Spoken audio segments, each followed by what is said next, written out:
Olá, seja muito bem-vindo, seja muito bem-vinda a mais um vídeo do meu canal, cujo tema hoje é o Evangelho de Marcos. Nós iremos ver o capítulo 6, versículos de 6 a 13. Jesus envia os 12.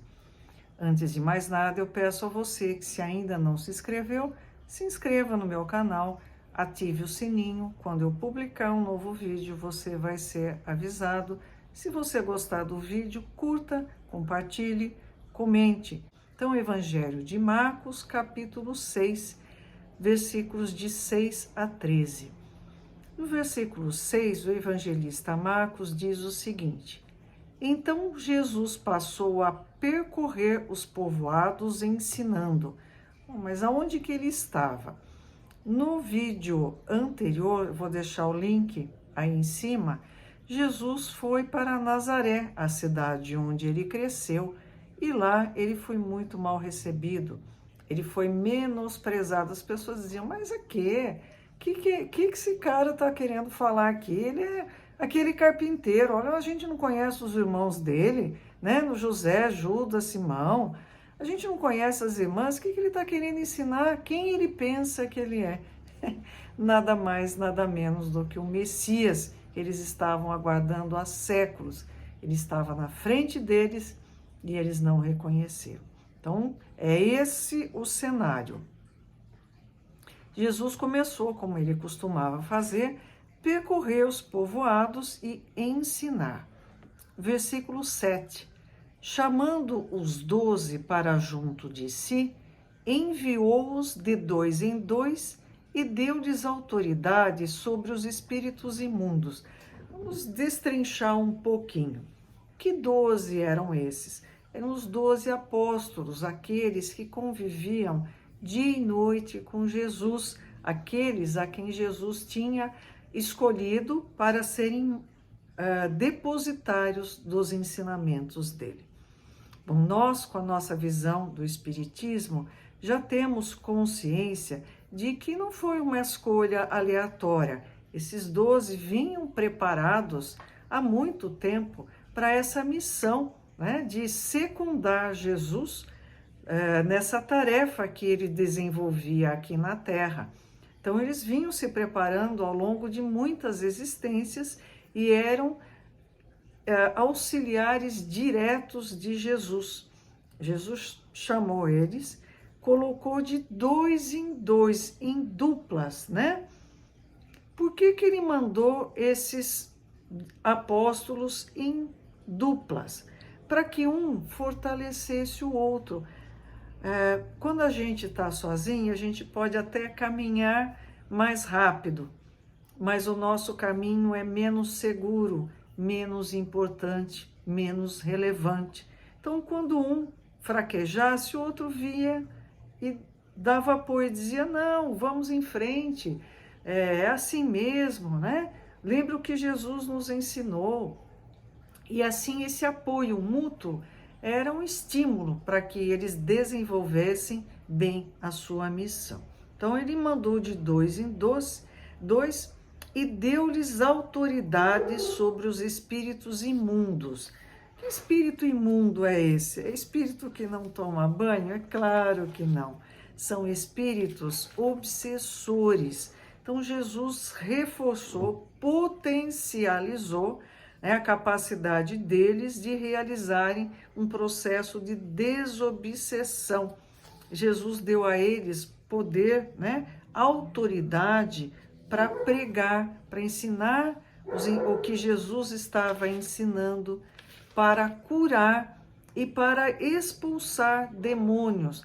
Demônios era o termo que eles tinham na época, não é a acepção de seres permanentemente destinados ao mal. Não existem esses espíritos por toda a eternidade destinados ao mal. Como eu li num livro, eu achei muito interessante, o mal é apenas a ausência do bem.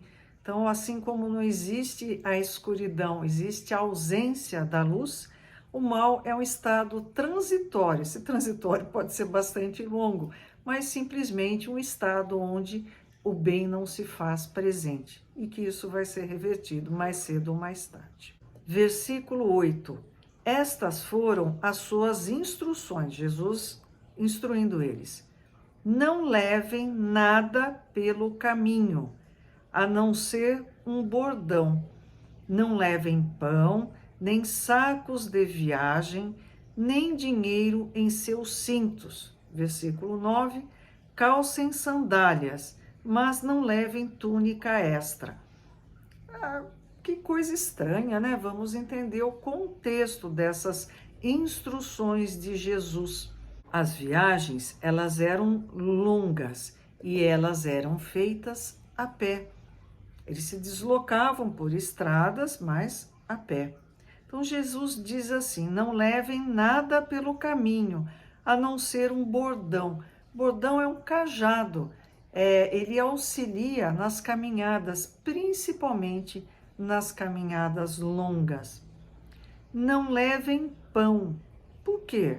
Vai levar o quê? Comidinha fitness, sementes, grãos? Não. O pão na época de Jesus era o principal alimento. Então ele diz assim: não levem pão, nem saco de viagem. Saco de viagem era um lugar onde eles colocavam seus objetos para viajar. Como não tinha objeto nenhum, não tinha por que ter saco de viagem. Nem dinheiro em seus cintos. Bom, a pochete, né, é uma invenção moderna, então os homens naquela época não viajavam com pochete, carteira, bolsa, nada. Eles carregavam dinheiro no cinto que envolvia a túnica deles. Ele diz assim: não levem dinheiro, calcem sandálias. Para quê? Para facilitar o deslocamento, né, a caminhada. Mas não levem túnica extra. Túnica era a roupa deles. Então diz assim, basicamente, não levem nada. Por que que Jesus está dizendo? Para eles não levarem nada, para eles aprenderem a ter simplicidade e desapego. Eu me lembro, não muito tempo, antes da pandemia, onde um orador vem até minha cidade, Amparo, e a primeira coisa que ele colocou é que, para que ele viesse aqui, ele precisaria que fosse pago o combustível, o pedágio. Bom, tudo bem, ajuda de custo? Vá lá. Mas aí começa o hotel, ele escolheu o hotel que ele queria ficar. Bom, também Amparo tem 2 ou 3, não dá para escolher muito. Mas ele escolheu o hotel, tinha que ser pago o hotel, tinha que ser pago a estadia de um rapaz que viria com ele para filmar a palestra, para depois ser vendida essa palestra. E ele trouxe no porta-mala do carro dele uma série de livros para serem vendidos. Olha, ou eu muito me engano, ou isso tudo não está de acordo com o que Jesus falou quando ele enviou os seus apóstolos para divulgarem a mensagem dele. Não levem dinheiro, não levem comida, não levem troca de roupa, nada. Por quê? Confiem na providência divina, sejam simples, tenham desapego dos bens materiais. Quem não entende é porque não quer. A mensagem de Jesus é bastante clara. Versículo 10. Sempre que entrarem numa casa, fiquem ali até partirem. Por que que Jesus fala isso? Eu vou dar um exemplo, né, que eu vivi. Na época da mocidade, que eu frequentava a mocidade espírita, faz bastante tempo, faz mesmo, as mocidades espíritas eram muito atuantes. Então, eram cursos de uma cidade na outra, tinham encontros de mocidade, a gente passava o final de semana estudando a doutrina espírita, e numa viagem de férias eu fui até uma cidade, São João da Boa Vista. Eu fiz bastante amizades lá, era um pessoal muito bacana. E aí eu ia ficar na casa de uma amiga, né, que a gente tem contato até hoje, faz bastante tempo, mais de 40 anos isso. E aí fiquei. Aí uma outra queria me hospedar, e aí acabou um clima meio assim, uma certa competição, né? Não que eu fosse importante, mas na época era muito gostoso você receber visitantes, né? Membros, né, do Espiritismo na sua casa. Então, Jesus fala assim: olha, não, você vai, fica numa casa e não saia de lá, fique lá, não vai ter desavença, confusão por conta disso. Versículo 11: e se algum povoado não os receber nem os ouvir, sacudam a poeira dos seus pés quando saírem de lá, como testemunho contra eles. Jesus tinha acabado de sair de Nazaré, ninguém deu tchum para o que ele queria falar. Ele falou assim: se aconteceu mesmo com vocês, sacudam a poeira. O que é isso? É um ato simbólico na tradição judaica de separar. Olha, eu não quero contato nenhum, mas nem a poeira deles eu quero aqui. É uma maneira de separação.